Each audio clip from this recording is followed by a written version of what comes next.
What's up, everybody? My name is Jacob. And if nobody said it to you yet, let me be the first to say, Merry Christmas! Joy to the world, the Lord has come. We all know what Christmas is about, right? It's about Christmas pie. Or Christmas is actually about a big guy in a red suit. Ho, ho, ho! Merry Christmas! Christmas is about watching movies. Truth is, Christmas is about a lot of things, but there is one thing that makes this whole season worth celebrating. You know what I'm talking about. It's the presents! Let's see what we got this week. This little baby is what all the fuss is about. This is Christmas. Christmas is celebrating Jesus, God's greatest gift. You'd think that a gift from God would come in a larger package, not just a baby. There's gotta be more to it than just that. You're right. There's a lot more to it. And it all starts in Bethlehem. I'll see you later. Joy to the world, the Lord has come. Let earth receive her King.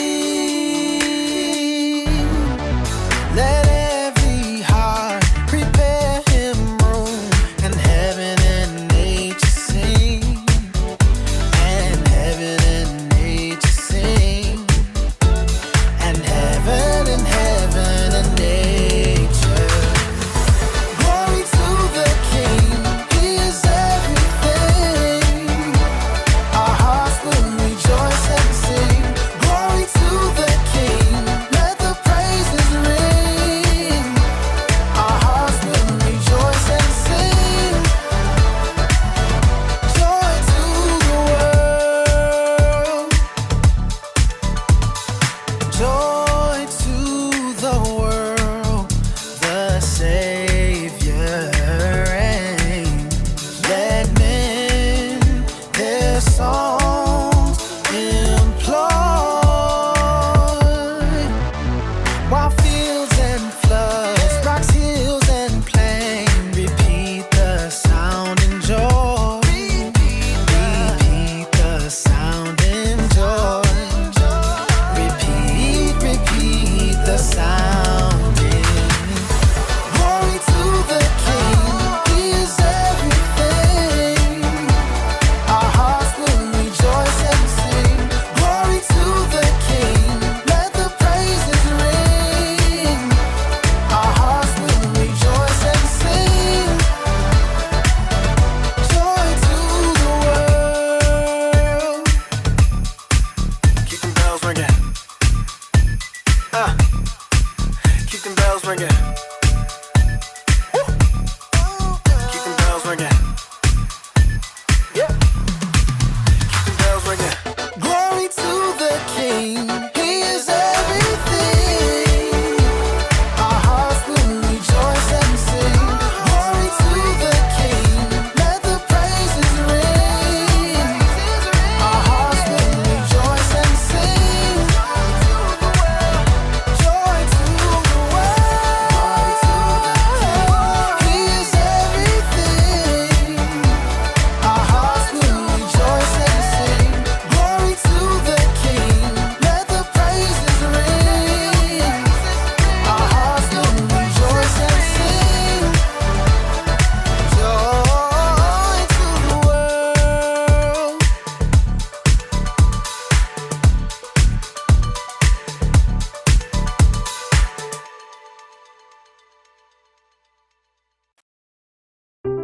The Bible. It's 66 books of history, stories, letters, and poetry that fit together to form God's one big story. The epic adventure of how he created us and loves us so much that he made a way to rescue us. As we travel through the Bible, from Genesis to Revelation, we discover people who met God and found their lives changed forever. Now, for an amazing story, inspired by the book of Luke, chapter 2, verses 1 through 7. Mary's world had been turned upside down. Though she was an ordinary girl living in an unimportant town, God had sent an angel to visit her. God is very pleased with you. Me? You're talking to me? You will become pregnant and give birth to a son. You must call him Jesus. He will be great and will be called the Son of the Most High God. Mary was probably shocked, overwhelmed, and maybe fearful, but she chose joy. She chose to trust that God loved her so much, he had given her an important part to play in his story. I serve the Lord. May it happen to me just as you said it would. Just as the angel had said, Mary became pregnant, and the months raced by. Mary and her new husband Joseph prepared for the brand new baby to arrive. A cradle. I'll make him the most beautiful cradle you've ever seen. Joseph was a carpenter and took pride in creating smooth tables and sturdy cartwheels. But his work was soon interrupted. Mary, Joseph, and every person in the tiny town of Nazareth streamed out of their homes. A messenger on a dusty horse skidded to a stop in the small town market. Is this really a town? It doesn't deserve a dot on the map. As the people of Nazareth watched from a careful distance, the messenger pulled out a scroll and cleared his throat. Hear ye, hear ye. Caesar Augustus orders that everyone must go to their town of origin to be counted. Can't you just count us now? 1, 2, 3. No. The counting must be done properly and in order so we can make you pay lots of taxes. Farewell, and by that I mean good riddance. Mary and Joseph and their neighbors were left coughing in the dust. Joseph, we'll have to go to Bethlehem where your family is from. I'll go. You can't travel right now. Of course I can. Absolutely not. A short time later, Mary and Joseph set off on the long road to Bethlehem. Perhaps they recalled the words of the prophet Micah. Bethlehem, you might not be an important town in the nation of Judah, but out of you will come for me a ruler over Israel. It's possible Mary rode on a donkey. Or she might have walked right alongside Joseph. Either way, the journey took nearly a week, and camping wasn't very comfortable for a woman about to have a baby. Please tell me your cousins will have a bed for us. Great Aunt Ada is the perfect hostess. But when they reached Bethlehem, the little town was neither silent nor still. It looks like everyone else came home too. Well, if Aunt Ada doesn't have room, there's always Cousin Gideon. He makes an excellent pigeon pie.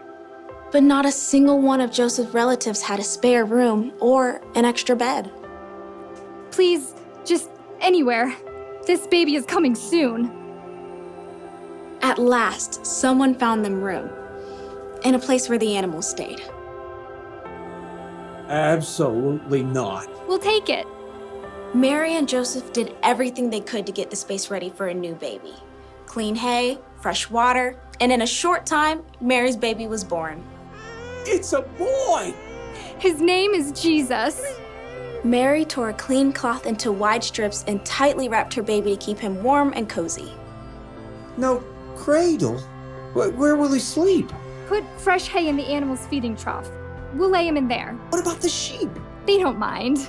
Mary lay her tiny baby in the clean hay, the king of the whole world, sleeping in a manger next to the animals. He's perfect. Yes, he is. In the most unexpected place, at the most unexpected time, God had shown his love. He sent his very own son as a baby to rescue the whole world.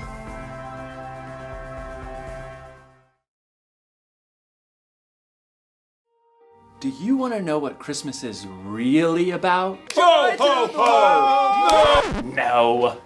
Christmas is about love. Around 2,000 years ago, God saw that the world needed help, and he loved the world so much that he sent this baby.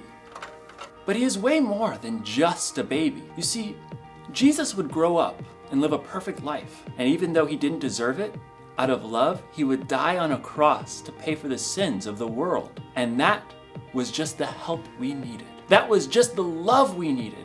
Jesus made it possible for us to have a relationship with God. Jesus saved us. So, while you're celebrating this year, while you're singing and eating pie and opening presents, don't forget this present that God gave to us. don't forget this one thing. God loved us so much that he gave us a savior. So, you know what? It's Christmas! Let's have the biggest party ever! Who's with me? Yeah! Let's party! It's Christmas! It's Christmas! Yeah! We're going shopping for that Christmas pie. Ooh, I need that. I need this. I need Christmas spring.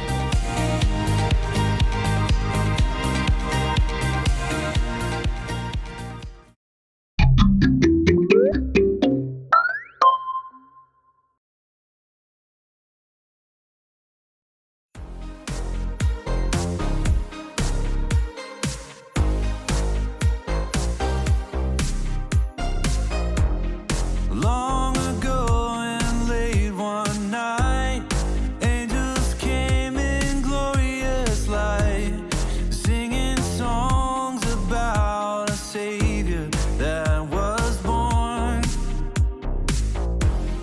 He came down from heaven above to bring us perfect peace and love, and things would change forever on that Christmas morn.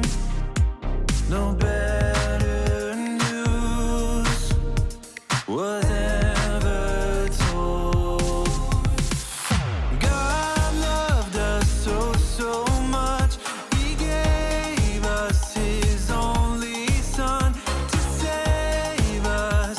The angels sang, the shepherds saw, and wise men came to bow. God knew everything we needed, and so he sent us Jesus. The greatest gift in the world is with us now.